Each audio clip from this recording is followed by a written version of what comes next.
Amen. Wir sprechen dir und den Deinen, wo du das jetzt hörst und siehst, Freude zu. Halleluja. Freude an dem Tag, wo man wieder sich zum Vater wendet, wo man erkennt, wie gut er ist und wie viel Gutes er dir zubereitet hat. Ja. Dadurch, dass er einfach treu ist, dass er dem Bund, was er mit uns Menschenkindern geschlossen hat, einfach treu bleibt. Ja. Und das alles bringt uns das Gute in das Leben rein. Ja. Und deswegen ist das heute der Tag, an dem du das noch einmal für dich postulieren kannst, erkennen und postulieren kannst. Gott ist gut und er hat mir das Gute zubereitet, Ja. in Jesu Namen. Und so sprechen wir einfach über die Zeit, die wir jetzt im Wort verbleiben. Erkenntnis und nochmal Erkenntnis zu, weil das ist das, was uns aus unserem Alltag rausreißt und in seine Herrlichkeit bringt. Ja, wunderbar. Amen. In Amen. Jesu Namen. Ja, und du hast gesagt, Erkenntnis und Erkenntnis. Und ich will bloß dich daran erinnern, Erkenntnis auf Hebräisch heißt Ja da. Ja, mein Ja zu ihm, mein Ja zu seinem Wort. Ich will es verstehen. Was bedeutet es für mich? Was hat es wie kann ich dieses Wort umsetzen? Sprich nutzen. Nutzen. Es geht um das Nutzen des Wortes für dich im Hier und Jetzt. Ist das Wort dir nützlich oder nicht? Ja. Wenn das Wort dir nützlich ist, dann ist es gut. Ja, weil das ist der Sinn des Ganzen. Das ist schon in dem Namen Gottes verankert. Jahwe, haben wir auch schon mal betrachtet, im Logos könnt ihr gerne das nachlesen. Jahwe heißt, es wird dir nutzen. Sein Name heißt, in seinem Namen heißt, ich will dir nützlich sein, dass du Nutzen von mir hast. Und Christus heißt nützlich. Das ist nur, weil du jetzt Erkenntnis geredet hast. Wunderbar. Wozu würde er sonst ein Bündnis mit uns machen? Genau. Ein Bund, wenn er uns Genau. nichts, wenn wir nichts dabei uns erhoffen. Ja, genau. Und ein Bund, haben wir gestern gerade war ich unterwegs joggen mit unserem Großen und haben uns darüber beim Joggen unterhalten. Wenn ich mit jemandem ein Geschäftsabkommen schließe, ein Bund, ja, dann verspreche ich mir was davon. Ich will Nutzen davon haben. Ja, ich will nicht nur Nachteile davon haben. Nein, ich verpflichte mich womit und ich verpflichte mich, dieses und dieses zu erfüllen, genauso wie der andere sich dafür verpflichtet, dieses und dieses zu erfüllen. Beiden nützen. Wir gehen was ein, indem wir uns aufeinander verlassen können. Wenn ich dieses tue, so weiß ich, dass mein Partner, mein Bündnispartner, dieses auch erfüllt. Es ist ein treuer Bund.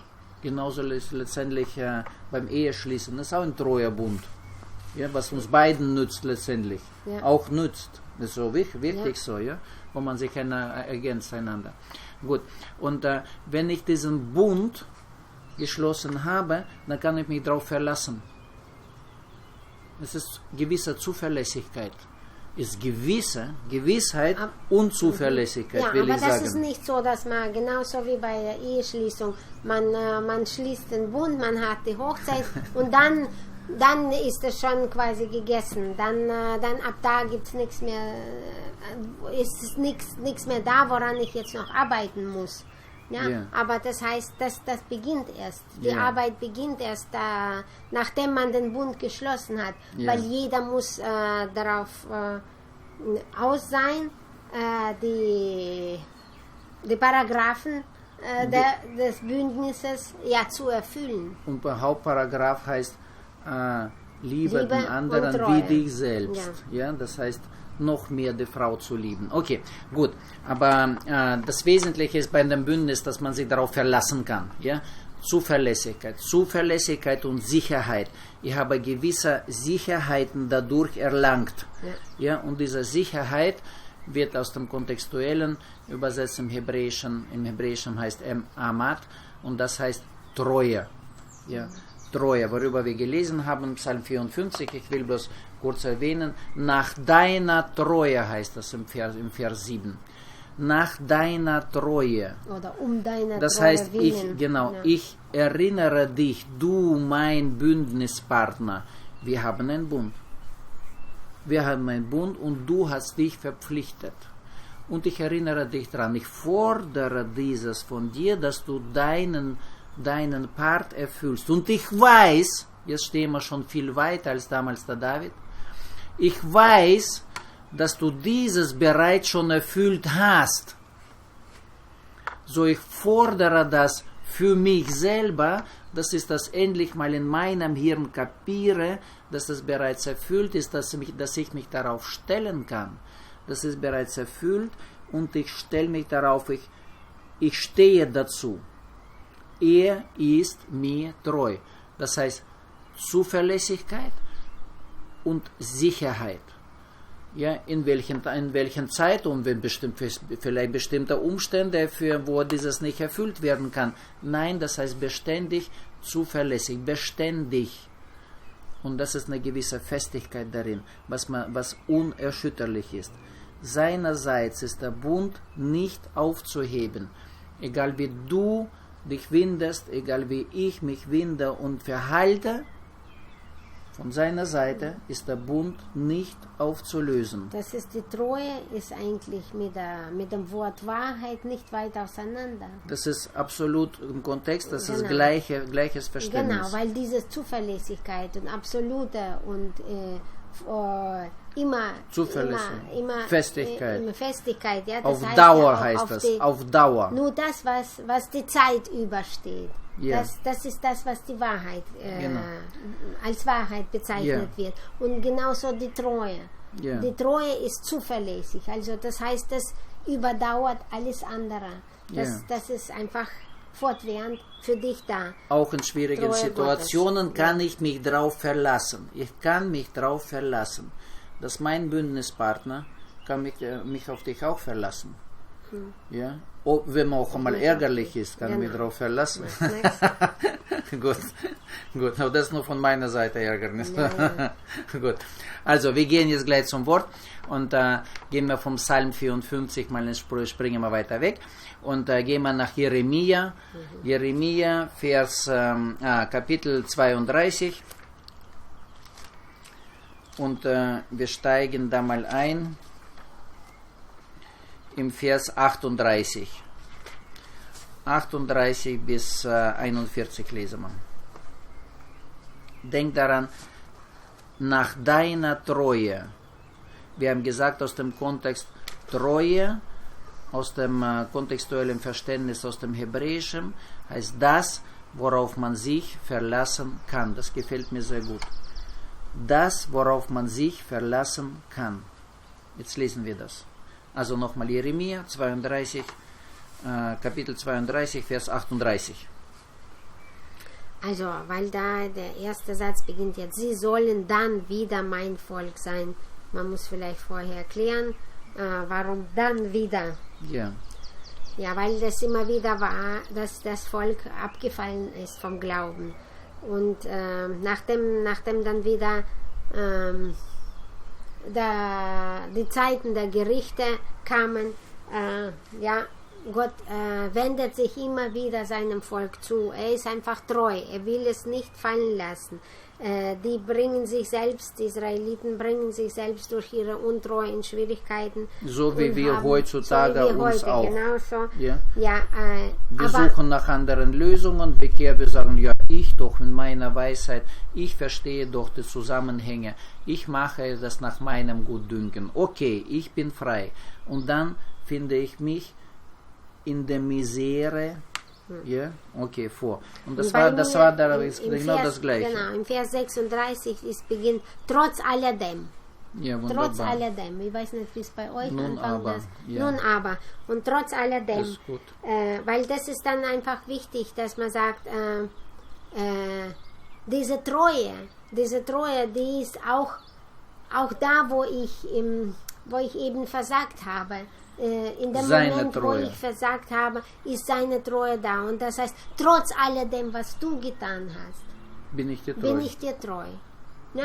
Das heißt, ich komme immer wieder neu auf dich zu und ich vergebe dir. Ich vergebe dir, ich vergebe dir. Und ich mache es alles wieder Ich bin da. Neu. Das heißt, ich muss nicht warten, bis er wieder sich erbarmt, sich meiner erbarmt und auf mich zugeht. Bis er denn doch wieder vielleicht ein Wort in mein Leben spricht. Nein, sein Wort ist in meinem Leben fortwährend. Ich habe mich abgewendet.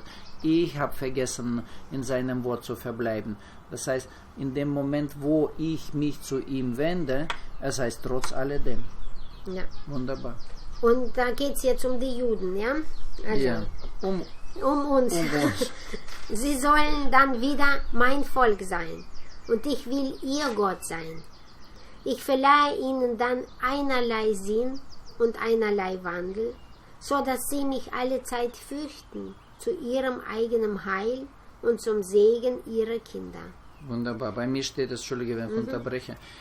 Und ich werde ihnen einerlei Sinn und einerlei Wandel geben. Wann denn? Ich wollte zu diesem Sinn und einerlei Wandel, bei mir steht in der Fußnote ein Herz und einen Weg. Einen als unterstrichen. Das heißt, er sagt, in dem Moment, wo du dich wieder zu mir hinwendest, wo du in Online-Modus zu mir kommst, Aion, ja, also wo du wieder das Wort aufmachst und das Wort anschaust, um es verstehen zu wollen, auch wenn du noch nicht das verstehst, aber wenn du dich nur auf diesen Weg begibst, so werde ich dir dann einerlei Sinn, ich werde dir Verständnis geben in dein Herz und du wirst einen Weg zum Leben, im Segen, zum Guten sehen. Das heißt also, deine Werke werden einerlei Sinn mit Gott. Ja? Ja. Das einerlei, das ist nicht einfach mit meinem Nachbar eine Sinne sein, sondern mit Gott. Ja. Und dann wird auch der Nachbar sich da einordnen. Ja. Aber, und das heißt einerlei Sinn und einerlei Wandel, dass man sagt, das, was Gott denkt und was er tut, Ja. Denken und tun. Ja. Weil das ist immer dass man sagt, nicht nur ein Mann des Genau. Wortes, sondern auch der Tat sein. Und danach nach der Komma steht, wozu denn, damit sie nach dem Wort auch sinnen, nachdem so wie das Wort besagt, auch handeln, sprich es, das ist mathematische Gegebenheit. Wenn ich die Regeln gelernt habe und stehe vor der Aufgabe, ich kann diese Formel da einsetzen, um zum guten Ergebnis zu kommen. Aber es ist meine Entscheidung, ob ich die einsetze oder nicht. Wenn ich die einsetze, diese Formel, die ich verstanden habe, die zum guten Ergebnis führt, wenn ich diese Formel einsetze, so werde ich belobigt. Oder halt nicht, wenn ich das nicht tue. Und da steht, wozu denn? Damit sie mich alle Tage, das heißt fortwährend, Jesus sagt, bleibt in meinem Wort. Und hier steht, alle Tage fürchten, steht es bei mir. Damit sie mich alle Tage fürchten. Nun, auf anderer Seite haben wir vor kurzem betrachtet, vom Logos vom März, glaube ich, war das, haben wir betrachtet, dass er uns den Geist gegeben hat, nicht der Furcht. Und hier steht jetzt, damit sie mich alle Tage fürchten, kommen wir wieder durcheinander. Nein, ja, weil wir müssen aus dem Kontext das betrachten und fürchten als Jahre heißt das Wort verstehen, um danach zu handeln. Das heißt, wenn wir das aus diesem nochmal das angehen, sagen, und ich werde ihnen, wir haben ja gesagt, ein Herz und einen Weg oder einerlei Sinn und einerlei Wandel geben, damit sie mein Wort endlich verstehen und danach achten, verstehen und danach handeln, tun. Weil darüber reden können wir alle gern. Aber es geht um das Tun. Danach handeln, damit wir diesen Algorithmus, was wir endlich mal kapiert haben, auch anwenden. Weil sonst hat das keinen Sinn. Und wozu? Das Ganze? Fürchten, damit sie mich alle Tage fürchten, ihnen und ihren Kindern nach ihnen zum Guten bei mir steht, zu ihrem eigenen Heil. Heil, wunderbar. Und zum Segen ihrer Kinder. Wunderbar, das ist noch besser, ja. Das ist impliziert das Gute. Ja. Das heißt, das Heil und den Segen deiner Kinder. Das heißt, du und die Deinen sind von dir nicht wegzudenken. Und das ist deinem Vater wohl bewusst. Deswegen heißt das, wenn du das Wort aufmachst, egal wo du warst, egal was du zuvor getrieben hast, egal wie du über das Wort geflucht hast, über den, wo Gott beschimpft oder nicht beschimpft hast, oder ob dir da absolut egal war, es spielt keine Rolle. Trotz alledem haben wir gelesen. Trotz alledem, in dem Moment, wo du das Wort aufmachst, gibt er dir bereits den Sinn und Wandeln. Das heißt, zeigt er dir den Weg, den du gehen kannst, den gehbaren Weg. Wohin führt dich diesen Weg? Zum Guten, zum Heil, ja. Zum Heil, zur Heilung. Heil, auch. Heil heißt Jesa. Er führt dich zu dem, dass du endlich kapierst, dass er dir nur Gutes will, dir und den Deinen. Er will dir das Leben, ja, Zoe, das höchste Gesegnetsein, ja, das höchste Gesegnetsein eines Menschen geben. Die und den Deinen. Aber man kann das zum nur Guten. wissend empfangen. Natürlich. Ohne das Wissen geht an dir vorbei als bla bla und du verstehst gar nicht, was labern die denn da? Ja, okay. Einerlei Sinn und einerlei Wandel, damit es dir und den Deinen gut tut. Entscheide du. Kommen wir wieder darauf zu. Und ganz unabhängig davon, ob deine Kinder jetzt schon im Glauben gehen, wenn du im Glauben beginnst zu gehen und nach dem Wort Gottes handeln, dann wird es deinen Kindern zum Segen sein. Zum Guten, zum Heil und zum Segen. Die werden das merken. Früher oder später, alles hat so seine Zeit, sagt man. Die werden das merken. Jawohl. Und die werden danach lechzen. Das ist gut, bei dir steht, wie steht es nochmal bei dir? Zum Segen, zum eigenen Heil. Zum eigenen Heil? Ja, oder wie steht? Zu deinem eigenen Heil und zum Segen deiner Kinder. Wunderbar. Quasi. Das heißt, wenn du beginnst, das Wort anzuschauen und danach zu tun, zu handeln, wird es dir zum Heil. Ja. Du wirst daran genesen. Auf an allen Seele Ebenen deines Seins, und des Leibes Genesung finden, als Folge dessen. Jesus heißt, bleib nur in meinem Wort, bleib, das wird dir zum Heil. Und für deine Kinder wird es zum Segen. Das ist mir jetzt ins Auge gefallen. Bei mir steht es nicht so, bei mir steht nur zum Guten. Zum Segen für meine Kinder. Denk daran. Wir haben beim Hiob das besprochen. Und der Teufel wirft dem Gott vor, ja, du hast ihn doch mit deinem Segen umringt. So kann ich nicht an ihn ran. Halleluja, sage ich dazu. Durch meine Aktion, durch mein Verbleiben im Wort, durch meine Erkenntnis, mein Wollen, einfach mein Wollen und mein Trachten danach, trachtet danach, heißt das, ja, im Matthäus, trachten danach und tun nach dem Wort, ich will es versuchen wenigstens. Sind die meinen, egal wo die in der Welt sind, mit dem Segen vom allmächtigen Gott, Todopoderoso, der ganze Macht, gibt es keine höhere Macht. Ja, mit diesem Segen sind die umringt. Ob so, Sie das jetzt verstehen oder egal, nicht. das ist der Kick jetzt, dabei, das ist wunderbar. Dieser Gleichnis von den verlorenen Söhnen vor, dass man sagt, auch da, wo dieser Sohn in der Welt war, auch da, wo es ihm ganz schlecht war, ja, das ist wunderbar, man könnte denken, so wie Judah, nachdem er den Jesus verleugnet hat, verraten hat, so wie es ihm ging, er hat es nicht ausgehalten, diesen Druck, er hat sich erhängt, ja, dass man sagt, so könnte auch diesem verlorenen Sohn gehen. Ja. In der Zeit, wo er erkannt hat, was für ein Mist hat er da gebaut, dass er den Vater einfach so verlassen hat mit dem Geld und dass er jetzt eigentlich von nichts und nichts steht und hungern muss. In dem Moment würde er vielleicht auch negative Erfahrung, negative Entscheidung treffen und vielleicht aus dem Leben scheiden, ja. aber nicht. Er kehrt um und kommt wieder zurück zum Vater. Ich denke mir, das ist auch ein Teil dessen, was wir jetzt lesen. Genau. Weil der Vater wartet, weil der Vater hofft, das wird für dieses Halleluja. Kind, was verloren gegangen ist, zum Segen. Ja. Und so wird er beschützt Ja. und in die Wege geleitet, wieder zurückzugehen. Die Aktion des Vaters. Ja, Ja. die Aktion des Vaters. Deine Aktion, der Mutter.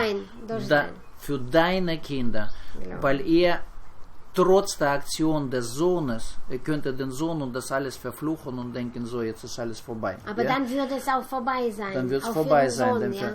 Das heißt, egal wie die Deinen ticken oder nicht ticken, egal ob die das verstehen wollen, ablehnen oder ganz negativ dem gegenüber sind, es spielt keine Rolle. Wisse du, das ist wichtig, weil es gibt keinen einzigen Menschen, sage ich also aus meiner Erfahrung mit unseren Kindern, aus meiner Erfahrung aus den Berichten der Patienten, es gibt keinen einzigen Menschen, dem eigene Kinder absolut egal sind. Nein, gibt's nicht. Und die das meisten sind die werden Deinen, der Fleisch und Blut. Krank daran, wenn sie keine Beziehungen zu ihren Kindern haben. Aber so wisse du, umso wichtiger wird das, ja?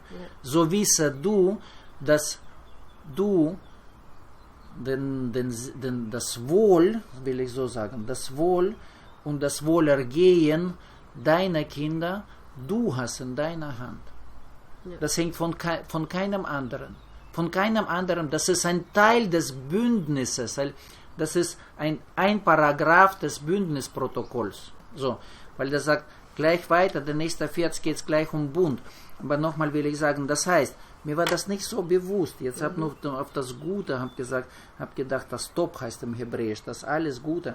Aber das ist wunderbar. Ich habe bei mir vermerkt, Segen meiner Kinder. Das heißt, die meinen sind mit seinem Segen umringt. Und Segen, erinnert euch, Eulogia, erinnert euch, ausgestattet zu sein mit seiner Kraft.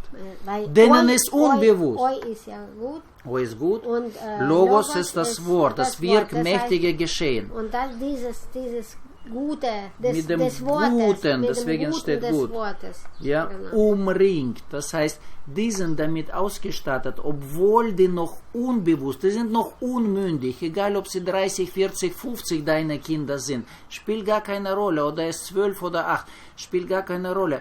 Solange die diesen Zusammenhang noch nicht begriffen haben, was uns auch verschlossen war, Steigst bis du für jetzt. sie ein? Steigst du für sie ein? Ja, wir haben das schon verstanden, Ja. aber jetzt nochmal ganz explizit, wunderbar.